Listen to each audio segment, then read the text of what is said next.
Hey there, welcome back to another episode of the Career Strategy Podcast. And today we have a topic that isn't easy to talk about, but it's important to talk about, and that is what to do in a situation where you receive a job offer and then it's rescinded or taken back after it's been offered to you. This clearly is a frustrating, not great place to be in as a candidate. And if this has happened to you, I am sorry, and I want you to know that you are not the only person this has happened to. But in the moment, let's face it, it feels horrible. I want you to be really strategic if that happens to you. So I thought in today's episode, we could cover some really common questions about what to do if your job offer is rescinded. So the first topic I want to cover is what should you do if you already gave your current employer notice and now you're stuck in a situation of you really truly don't have a job now because you already quit your other job, right? So one of the things that you could do is ask someone at the company if they have any other positions that might be a fit. It can't hurt to ask. As a candidate, you have to advocate for yourself. And this is one of the ways you could do that. So the recruiter, the hiring manager, whomever you have been in contact with along this journey of getting to this point where they gave you an offer, it can't hurt to say to them, look, I understand this offer has been rescinded. I'm curious, based on what you know about me and my skills and experience, etc., is there anyone else in the company that you think could benefit from my skill set? Are any other departments hiring, etc.? And depending on the size of the company, they may not know that answer, but they may be able to point you in the right direction, send you to a different recruiter, a different hiring manager, a different department. The other thing I want you to remember, and it's easier said than done, is to not panic. I know it feels devastating, but I want you to have the confidence that you made it this far and that you received an offer, that hundreds potentially of other candidates did not receive the offer. So a rescinded job offer is not a reflection of you as a candidate, of your skills, experience, self-worth, etc. There are so many reasons job offers get rescinded, and unfortunately, those are out of your control. And sometimes you may not even know the reason, but don't let this derail you because you made it this far, so you are an awesome candidate. It's just that something unexpected has happened, which caused that company to have to take back that job offer. Maybe it was budgets, maybe it was priorities, who knows? Don't take it personally. Try not to get stuck. And I know, easier said than done. All right, so the second question I want to think about here is you potentially already quit your previous job and then you were applying and then you got the offer and the offer was rescinded. Should you go back to the company that you just quit your job at? Could you go back to them and be honest with them and see if they'll have you back, right? So this is definitely a possibility. If you left on good terms, if you have a good relationship with people at your company, it cannot hurt to go back to them and be honest, say what's happened, and try and re-engage them. You never know if they've had a terrible time trying to fill the position, if they realized in the days or weeks that you've been gone just how valuable you were or are, and they may be totally willing to have you back. So I know it could be awkward and you might be a little feeling ashamed or weird going back and saying, I had this job offer and they took it away.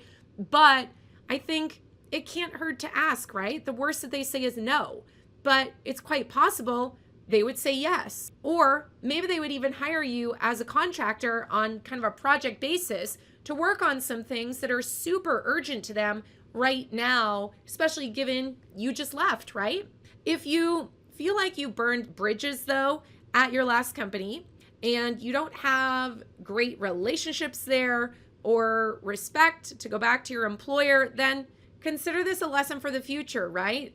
It's so cliche, don't burn bridges, but this is a great example of how not burning bridges and keeping them intact can be very valuable to you in the future. All right, the next topic I want to go over here is kind of where do you go from here, right? If you had your job offer rescinded, are you starting all over again? And what does that look like?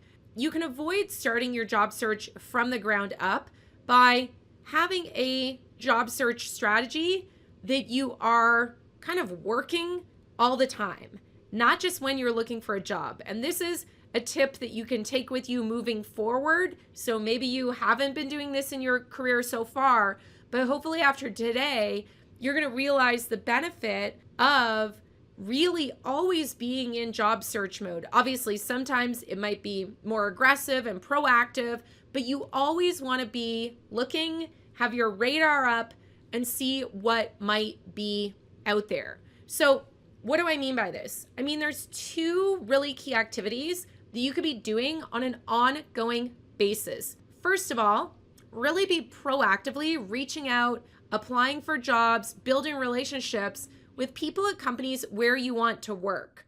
This is so important because so many jobs are found and filled through relationships, right?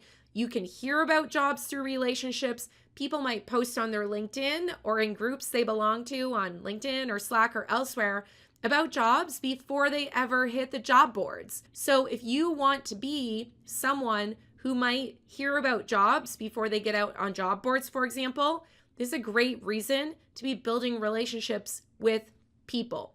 The other thing you want to do is to really leverage and optimize your LinkedIn profile so that it really becomes a magnet for jobs and opportunities, right?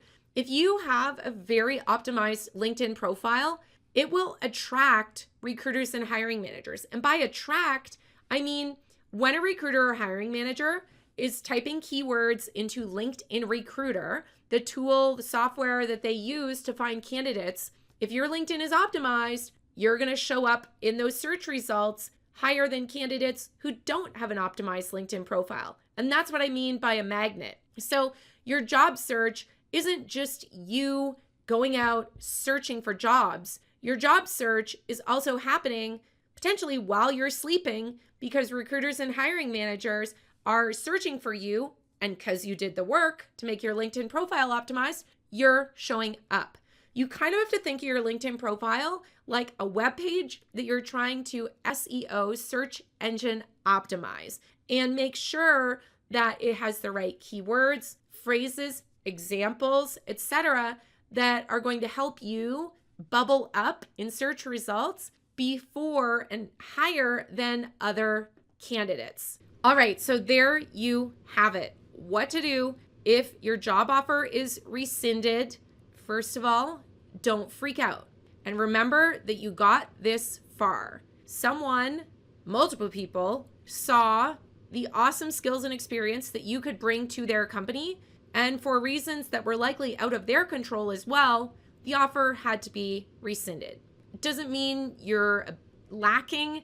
It doesn't mean that you couldn't get hired at other companies. It just means that it wasn't right timing for this company, okay? If this happens, no shame in going back to the company you were previously at, especially if you already quit, and see if there's opportunities to go back if you want to, or maybe get some freelance work, right?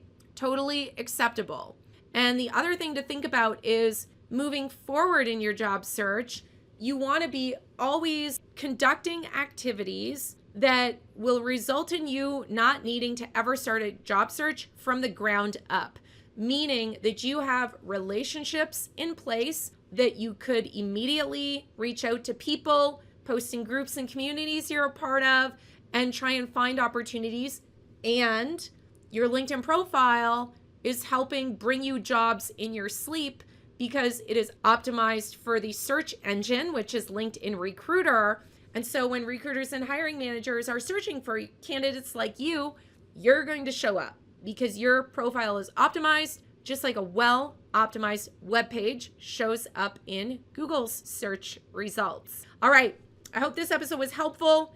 I hope that if maybe you have friends that maybe have had this happen, you would pass this episode along to them. But at minimum, I really hope you take to heart this tip of not just having your job search be something you do when you are unemployed, but have your job search be something that's happening all the time in the background because you're building and nurturing relationships, and you are always tweaking and updating your LinkedIn profile. So it is definitely increasing the chances it's going to show up in those search results in LinkedIn Recruiter. All right, that's all I have for you today. I hope this episode was helpful, and I will talk to you in the next episode. Make sure to follow me, Sarah Doody, on Twitter, Instagram, YouTube, or LinkedIn. If anything in today's episode resonated with you, I'd love to hear about it. Tag me on social media or send me a DM. Catch you later.